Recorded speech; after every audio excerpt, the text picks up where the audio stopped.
কুমিল্লার নাঙ্গলকোট উপজেলার Hasanpur railway station এলাকায় রেলওয়ের জমিতে গড়ে ওঠা অবৈধ বসতবাড়ি ও স্থাপনা উচ্ছেদ করেছে রেলওয়ে কর্তৃপক্ষ।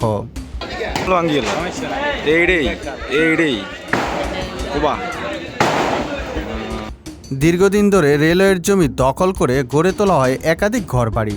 রেল কর্তৃপক্ষের পক্ষ থেকে একাধিকবার নোটিশ প্রদান করা হলেও দখলদাররা তা অগ্রাহ্য করে যান।